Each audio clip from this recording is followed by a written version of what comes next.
샬롬, 오늘의 말씀지기 이기원 간사입니다. 여러분은 무더위와 코로나를 잘 극복하며 지내고 계십니까? 코로나로 인한 우울증을 어떻게 극복해야 하는지 많은 곳에서 다양한 방법을 제시하고 있습니다. 또 이 무더위를 어떻게 하면 지혜롭게 지날 수 있는지에 대한 방법도 매년 새롭게 나오는 것 같습니다.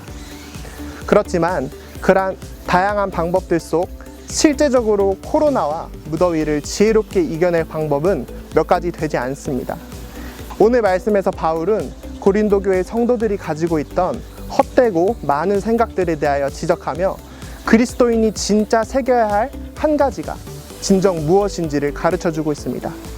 함께 보실까요?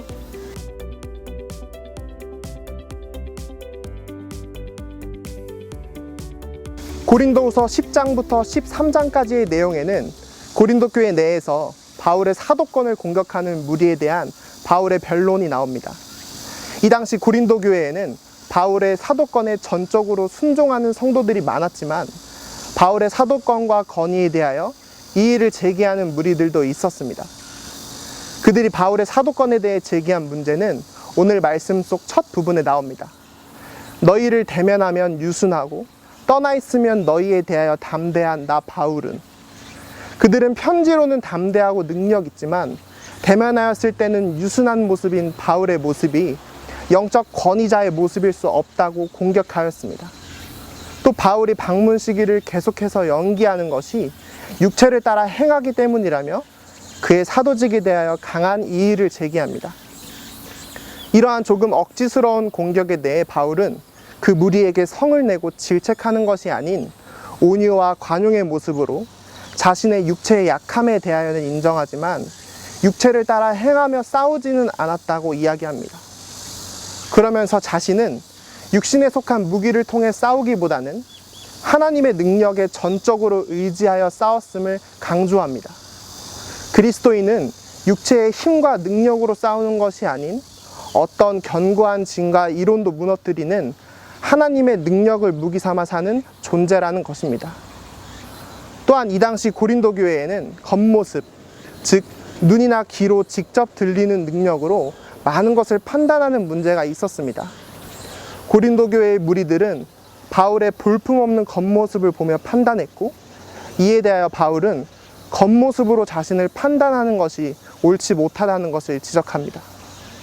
또한 겉모습으로 모든 것을 판단하고 육신에 속한 능력이 전부라고 생각했던 고린도 교회의 무리들에게 자신이 쓰는 편지나 대면하며 말하는 모든 가르침은 전부 다 하나님의 능력에 의지한 것이라고 가르칩니다. 이를 통해 바울은 그리스도인이 추구해야 할 삶의 모습과 진정한 능력은 다른 것이 아닌 하나님의 능력을 의지하고 따르는 것임을 일깨워 준 것입니다. 세상 속에서 사는 하나님의 일꾼이자 제자인 우리는 세상 사람들이 따르는 것과는 다른 관점과 능력을 소유해야 합니다.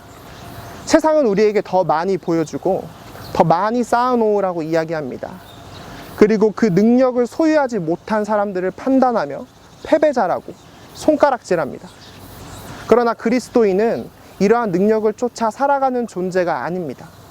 그리고 세상의 기준으로 판단하는 사람들도 아닙니다.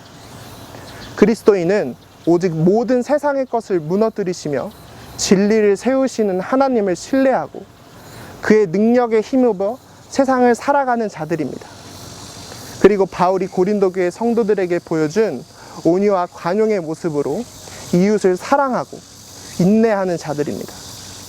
오늘 하루를 살아갈 여러분이 하나님의 능력을 의지하여 승리하고 기쁨으로 가득 찬 하루를 살아가시길 기도하겠습니다.